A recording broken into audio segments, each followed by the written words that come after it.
in the vast, silent expanse of the ancient desert, as the first rays of dawn painted the sand in hues of gold, a voice whispered on the wind, a sound both intimate and immense, calling a single name: Abraham. Abraham, a man marked by time and faith, heard the call. It was a voice he knew, the voice of God, the one who had promised him a son, a nation, a legacy as countless as the stars. But this time, the divine whisper carried a command that shattered the stillness of his heart. "Take your son," God said, "your only son, Isaac, whom you love, and go to the region of Moriah. Sacrifice him there as a burnt offering on a mountain I will show you." Imagine the weight of those words. Isaac, the child of laughter, the miracle of his old age, the living embodiment of God's covenant. A wave of anguish washed over Abraham. His mind reeled, unable to reconcile the giver of life with this demand for death. Tears welled in his eyes, silent rivers of grief carving paths down his weathered face. How could this be? The promise, the future, all of it rested on this one boy. Yet, deep within the storm of his sorrow, a flicker of unwavering faith remained. This was the same God who had brought forth life from a barren womb. The same God who had guided him from Ur of the Chaldees into a new land. His trust, forged in a lifetime of walking with the Almighty, refused to be extinguished. He didn't understand. He couldn't comprehend the plan. But he would obey. Early the next morning, before the world was fully awake, Abraham rose. The air was cool, the stars still faintly visible. With a heavy heart, he began the preparations. He saddled his donkey, chopping the wood for the offering. Each swing of the axe felt like a blow to his own soul. He called his 2 servants, and then he woke his son. Isaac, young and vibrant, his eyes full of the innocence of youth, awoke without a clue of the journey's true purpose. Seeing his father's preparations, he was simply ready for an adventure, a time of worship with the man he adored. As they began their long walk, the silence between father and son was profound, filled with unspoken love and unimaginable pain. They journeyed for 3 days, the rocky Judean hills stretching before them like a physical manifestation of Abraham's inner turmoil. With every step, Abraham's heart ached. He watched Isaac, walking beside him, so full of life and trust.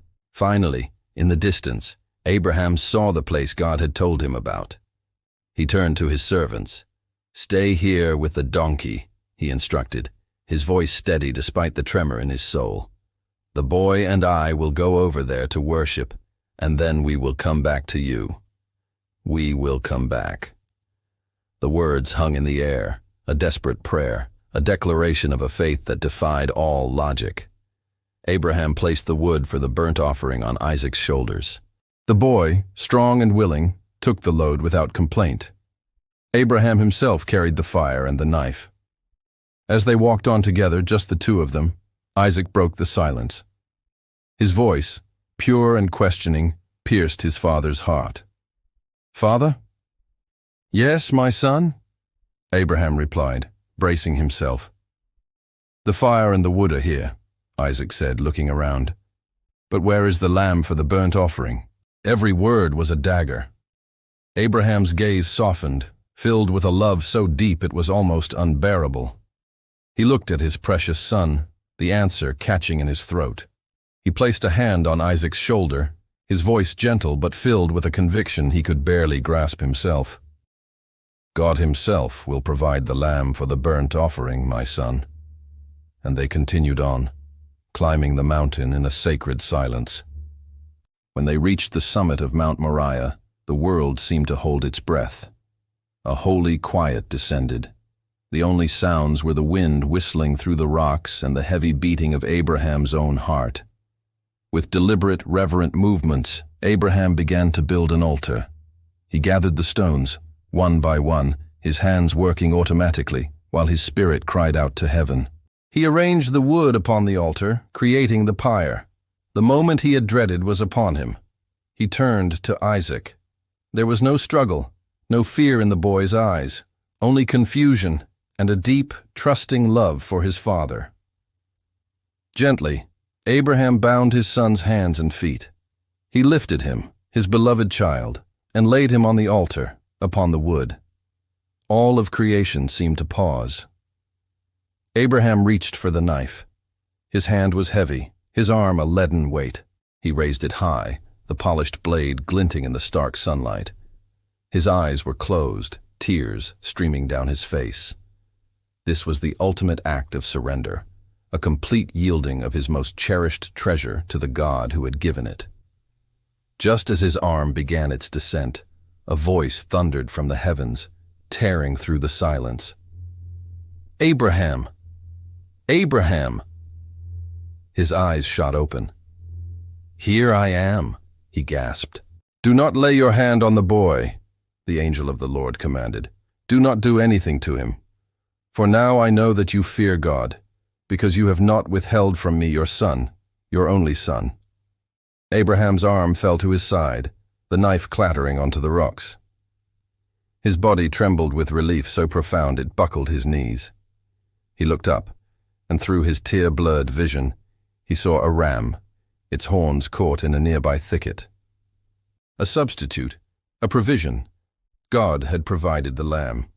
Overwhelmed with gratitude, Abraham quickly unbound Isaac. He pulled his son into a fierce embrace, holding him tightly as if to reassure himself that he was real, that he was safe. He kissed his face, his hair, his hands, his sobs of anguish transforming into cries of joyous relief. The love between them, tested by fire, now glowed with the brilliance of 1,000 suns. In that sacred space, surrounded by a divine light that seemed to emanate from the very air they breathed, a father and son stood together, their bond forged anew in the crucible of faith. The sacrifice was complete, not of a life, but of a will. The blessing was sealed, not in a promise for the future, but in the profound peace of the present moment. Abraham had been willing to give everything, and in return he had received it all back, with a renewed understanding of the boundless, mysterious, and merciful nature of God. True faith is not about understanding every step of the journey. It's about trusting the one who guides it, even when the path leads through darkness. It's a quiet confidence that even in our greatest trials, obedience will always lead to blessing, and that God's provision will arrive, right on time. Thank you for joining us on this journey. If this story moved you, please like, share, and subscribe to our channel for more content that explores the depths of faith and the human spirit. Until next time, walk in grace.